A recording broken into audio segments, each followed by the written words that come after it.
WFSB, Connecticut's #1 local news. This is Channel 3 Eyewitness News at 6.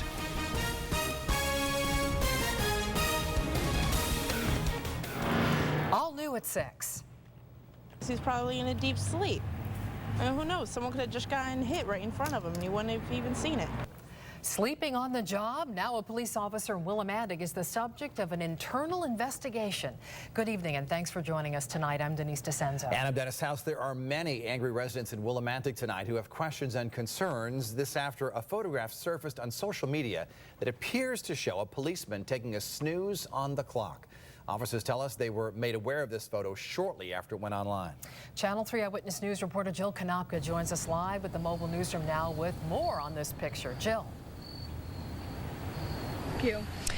Now tonight, Willimantic police say they've launched an internal investigation. They call this a personnel matter, and they're also asking the public not to rush to judgment until this investigation is complete. Now, sources tell Eyewitness News that the man in the photo is a high-ranking member of the police department. It's ridiculous. That really is. Cops shouldn't be doing that. A picture plastered all over Facebook. Oh, sleeping, yeah. Oh, yeah. Whoops. Is now the talk of the town here in Willimantic. I hope he's not on duty. I hope he's not, supposed to be checking anything out. Authorities confirm it is an officer in a Willimantic police car. They were notified around noon today after someone snapped the pic, posted it online, and then passed it along to police. There's an internal investigation underway. Chief Maruzo Bolduc is fully aware of the situation, and it is in fact being investigated at this time. It was within the city. The officer was addressed, and it is in fact being investigated internally. And while officers look into the matter, many, it seems, have already made up their minds. What if something happens? What if something happened right in front of him? He wouldn't even notice. Was it their lunch break or something? Because that's not good. Taxpayer money going to nap time. They should actually probably be suspended for doing that because that is a public safety risk. Tonight, police want the public to know they'll get to the bottom of it, realizing many may be mad. Understandable. And again, we take internal matters like this extremely seriously, and we are out in front of this. It is being investigated. I can't sleep while I'm at work and get paid for it. How about giving the benefit of the doubt? You don't know what happened to him off the clock. He may have had a long night at work, off of work. I would say so. You never know if you had a rough night the night before doing something. So okay. Now tonight, the union president tells Eyewitness News this is a personnel issue and the PD is investigating. We also left a voicemail with this officer in question. We have not heard back. We do know his name. We are not releasing that because the investigation is still ongoing and it has not yet been determined whether any discipline will be handed down. For now, reporting live with the mobile newsroom in Willimantic, Jill Konopka, Channel 3 Eyewitness News. All right, thank you, Jill. Now to an Eyewitness News exclusive. Terror in the middle of the afternoon. 2 kids home alone when an intruder breaks in, and much of it is caught on tape. Tonight, police in Waterbury are asking for your help to find the person that's left a family in fear. The victim's father is sharing this story exclusively with Channel 3 Eyewitness News reporter Matthew Campbell, who's live in Waterbury where this happened. Matthew? Well, Denise, you're going to see this video in just a moment. And for a brief moment, the suspect and the kids were all under the same roof. The timestamp reads 3:46. It was the middle of the afternoon, and Joshua Trudeau's 2 children, 14-year-old David and 8-year-old Emily, were home from school when this man came knocking. The suspicious 14-year-old doesn't answer. He calls me and tells me that there's somebody at the door. Dad was working nearly 20 minutes away. I tell him, don't answer the door for anybody. And the kids didn't, but that may have led this suspect to believe no one was home. For the next minute, this surveillance shows the suspect mulling around outside, taking a lighter from this table, then picking through some keys. The kids watching all of this terrified. I didn't know what to think. I mean, I was, all these home invasions and all that stuff, I didn't know what to think. My main thing is I got to get home. My kids are home. The suspect returns to the door. The surveillance doesn't show it, but that's when the terror intensified. A piece of glass right here, so he basically punched through here and had to reach around. Helpless, Joshua hears his son give him the terrifying play-by-play. My son is telling me, he's like, they're in the house. He could have got to the kitchen. He could have got to the living room. The next step is the stairs. The kids were hiding upstairs, and Joshua was frantic. I told him to call 911.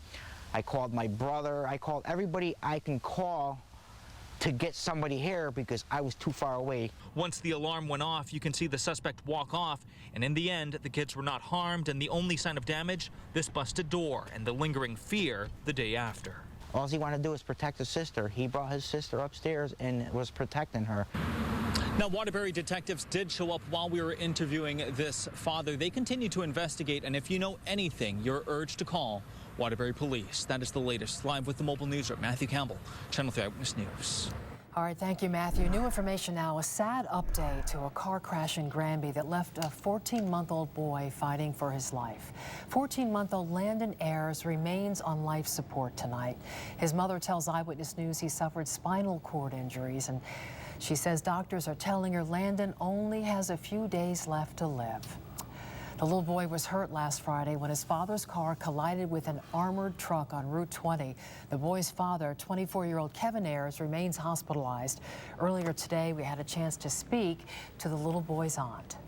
Landon was one, and he was our entire world. He was my entire family's world. He was our sunshine. So, the most important person to us. His smile was the only thing that got us through the day. Oh, sadly, the baby's family is now trying to raise funds as they plan for a possible funeral. The cause of the crash remains under investigation. Now, early morning weather every 10 minutes. Well, temperatures today, the big weather story across Connecticut. We peaked at around 10 to 15 degrees above what is considered normal for this time of year. Actually, just within a couple degrees of tying records at Windsor Locks and also Bridgeport, as you can see here, between around 73 to 78 degrees statewide. Our early warning pinpoint Doppler, it is scanning clear and dry. And been able to enjoy some late day sunshine after some morning cloud cover. And we're going to be able to likely squeak out a primarily dry day tomorrow. But as you can see off to our west, we have a slow moving and potent storm system that will eventually bring some drenching rains to southern New England. In advance of that, we have the southerly wind that's helping to supply us as well with a very muggy air mass. So temperatures out there this evening still in the upper 60s and low 70s from New Britain to Middletown and from Thomaston to Storrs. Those dew point values, they're high as well. So temperatures overnight are not going to be dropping off too much. We'll have the latest on the soaking rain, how much to expect, rumbles of thunder, gusty wind, and a drop in temperature for the weekend, all in the early warning 7-day forecast. Okay, Mark, thank you. To Campaign 2014 now, and less than a month to go before Election Day. And in one race, a candidate's name is on the November ballot, but he's still in the hospital and hasn't been seen publicly since the summer. Not even a photograph of him has been released. State Senator Andrew Maynard suffered a brain injury when he fell from a balcony in July. And while his family says he's made progress, some are questioning whether Maynard is fit to serve if he wins re-election. Channel 3's Susan Raff went to the 18th District to hear what voters think. Here in Stonington, most know who State Senator Andrew Maynard is and that he had a terrible accident over the summer. And they also know he's running for re-election, even though he's been in a hospital for months. We all loved when he was doing his job. He did great work. But if he can't do it, I don't want him to be like, oh, do the job, because, you know, we used to be able to do it. Maynard has been undergoing extensive therapy but still has difficulty speaking and is unable to participate in a debate later this month. His name, however, is on the ballot, and if he's reelected and completes a 5th term, he will get a pension and full medical benefits. His family, however, says it is our genuine belief that given the progress over the last 2 months, Andrew will be ready to serve when the session begins. We do not want to see him in a role that he is unable to carry out, no matter what benefits may accrue to him for doing so. Maynard does have a Republican challenger, Kevin Trejo of Groton. And while some question whether Maynard should be running at all, others feel he deserves a chance. I definitely would like him to have the time to deliberate and come to his own decision when it works for him. There should not be a punitive reaction to the fact that he had this accident, and he is a very beloved and very, very competent and capable man. Ultimately, it will be up to voters to decide, and even if Maynard wins and can't serve, there will be a special election, and some feel that giving him another 2 months may be the right thing to do. In Stonington, Susan Raff, Channel 3 Eyewitness News. The race in the 5th Congressional District is heating up as the Republican challenger is defending himself from attacks. Campaign ads claim Mark Greenberg wants to cut Social Security. Today, Greenberg was at a senior center in New Britain saying that is not true. And fellow Republican Nancy Johnson, who served that district for more than 20 years, joined Greenberg today. We also had a chance to hear what seniors think. I'm against all these negative ads. You know what's happening? All these politicians, I won't name them, one against each other. It's turning people off. Congresswoman Elizabeth Estes says Greenberg has called Social Security a failure, that he favors privatization and has referred to seniors earning benefits as being on the public dole. Well, residents in Hartford have had their opportunity to weigh in on whether or not they would like to see a ballpark in downtown Hartford. All due at 6, we'll tell you who's now weighing in that could give the plan a major boost. Okay, Jason, plus a wish for a student at Southern Connecticut State University comes true thanks to the Make-A-Wish Foundation. We'll tell you what happened today for this very lucky student. Early warning weather. And pinpoint traffic every 10 minutes. Mornings on Eyewitness News.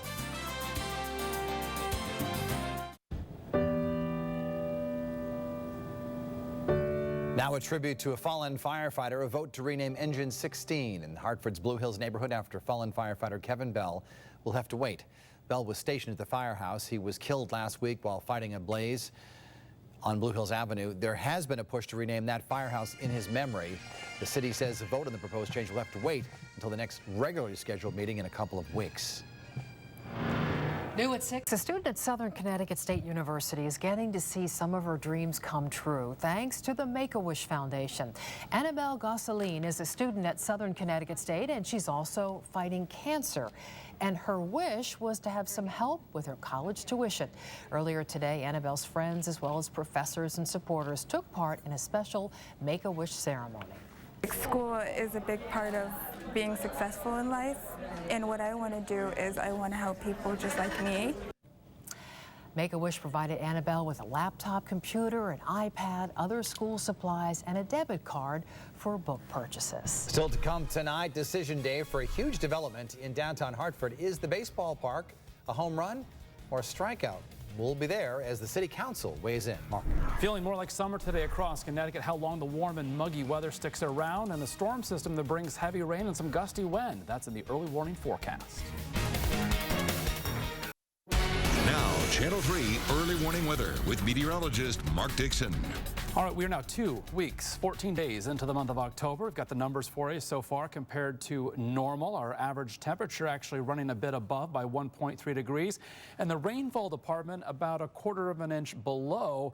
These numbers, of course, at Bradley International Windsor Locks, where the official numbers are kept. And as we head through the end of the work week, specifically Thursday, talking about the potential of seeing 1 to 2 inches of rain, perhaps locally 3 to 4 inches, based on the slow movement of this potent storm system that eventually we're going to have to contend with. But right now we're dry. It's a great evening. Still very warm and muggy across Connecticut for this time of year. Our view from atop Hartford 21 looking east over the Connecticut River, showing some late day cloud cover mixing with a clear sky, and nice scene also coming in from the Elm City of New Haven.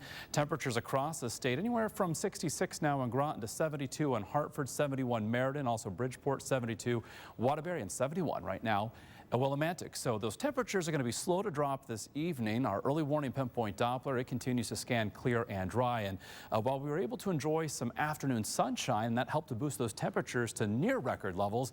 Tomorrow we're still going to be warm, but we're going to likely see more in the way of some cloud cover and perhaps a couple of showers. You can see the leading edge of a storm system off to our west that slowly heads in our direction, really arriving in earnest on Thursday. So in advance of that, we have high pressure off the coast. Between the two, we've got the southerly flow. So that's going to keep the humidity around for tomorrow.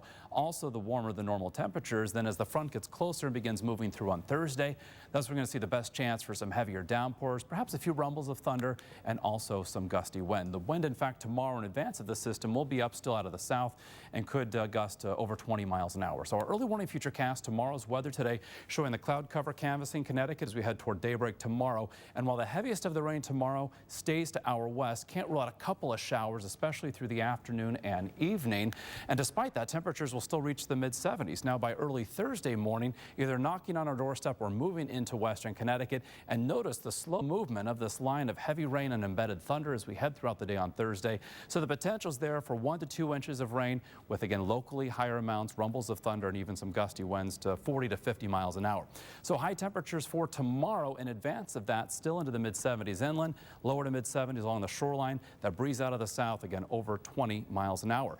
Tonight, we're looking at temperatures dropping only into the lower 60s to start your day tomorrow. Then for Thursday, temperatures near 70, still upper 60s on Friday, cooler and breezy with some brighter, drier weather. Then the upcoming weekend featuring a couple shots of colder air filtering in our direction. Notice how morning low temperatures eventually go from the 40s into the upper 30s. High temperatures Sunday into Monday only in the upper 50s. Shoreline high 66 Saturday, 60 on Sunday. Okay, thank you, Mark. We are following developing news right now. The Hartford City Council is poised to vote on plans to bring the Rockettes, a minor league baseball team, to downtown. But first, the council is expected to get an earful from a small group of residents who oppose it.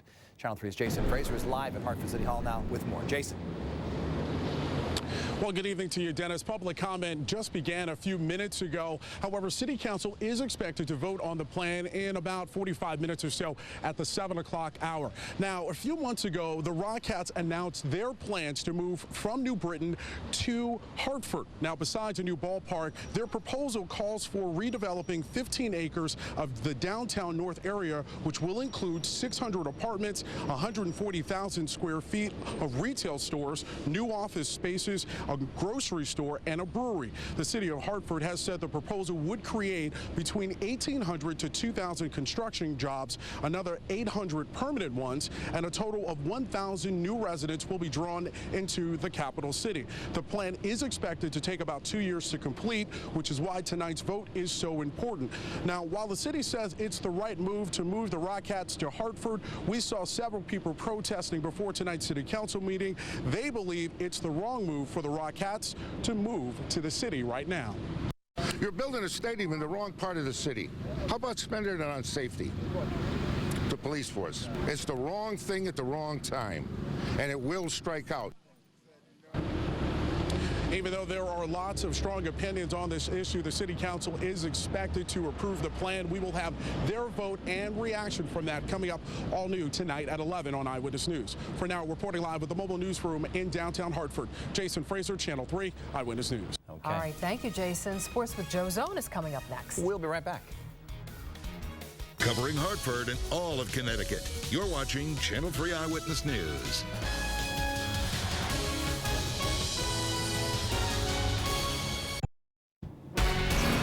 All right, a couple more fall foliage pictures. This one coming in from Kristen and Vernon, showing the beautiful colors there. Also from Plainville, David sending this splash of color in. Appreciate those pictures. A lot of those leaves may come down on Thursday with heavy rain, some gusty wind, and some thunderstorms. Could see some heavier downpours, but then we trend drier, brighter, but cooler for the upcoming weekend. Now, Joe Zone with Eyewitness Sports. It was back in 2006 when we first learned the story of Branford High football player Greg Barron. 8 years later, John Holt revisits the story, this time with a trip to Farmington. The Branford High School football team won a state championship in 2005. And just 4 weeks later, the player leaping in celebration and wearing number 53 in the back of this video, Greg Barron, learned he had leukemia. He had been playing his junior season with cancer. Chemotherapy would ensue, and with Greg taking treatments through a port implanted in his body, physical contact was out of the question, leaving this offensive lineman on the sideline for his senior season, until he repositioned himself as the Hornets' backup kicker. If you think your mind can do it, then your body's going to be able to follow whatever you want to do. And so I just kind of lived that, the past 8 months or so. Greg would kick 2 extra points for Branford. Emotional, memorable, moving extra points. Seeing the ball sail through the uprights, I can still feel that moment. I can still feel the hugs and the guys cheering around and the crowd going crazy in the stands. It's something that I'm probably never going to forget. As you may have guessed from the white coat, Greg's story remains tied to medicine 8 years later. It's cancer in remission. Barron went on to study biology at Bucknell University. before gaining admission to UConn Medical School in Farmington. I'm a third-year medical student now. We started our third year in July. Hi, Linda. How you doing today? Med school can be a little intimidating at times, but you kind of get used to it. Everyone kind of pushes each other to be the best that they can be. I'd always dreamed about going into medicine even before my diagnosis. I think my personal experience with being a patient, being on the other side of things, really reaffirmed why I wanted to go into medicine, and I saw a lot of good examples of what makes a good doctor and the doctors that treated me as well. Being on that other side and seeing what it's like to be a really sick patient, I think that helps with being able to empathize with the patient and understand their situation a lot better. Greg is yet to decide which area of medicine he'll specialize in. He says pediatrics and orthopedics are possibilities. The young man who once practiced kicking has a future in which he'll practice medicine as Greg Barron becomes Dr. Greg Barron. Very similar with sports and with football. You got to practice in order to be good at what you do eventually, and third and fourth year medical school is a lot like that practice for when game time comes. John Holt reporting, Channel 3 Eyewitness Sports. Thanks, John. This is where you get the feel-good stories. That's Sports Time, Joe. So, by the way, voting for the big 3-on-3 high school games going on right now on our Facebook page. Well done, Dr. Barron. Absolutely. I love that. That's great. That is so exciting. And that'll do it for Channel 3 Eyewitness News at 6. We thank you for sharing your time with us tonight. We'll see you back here for Eyewitness News at 11. The CBS Evening News is next.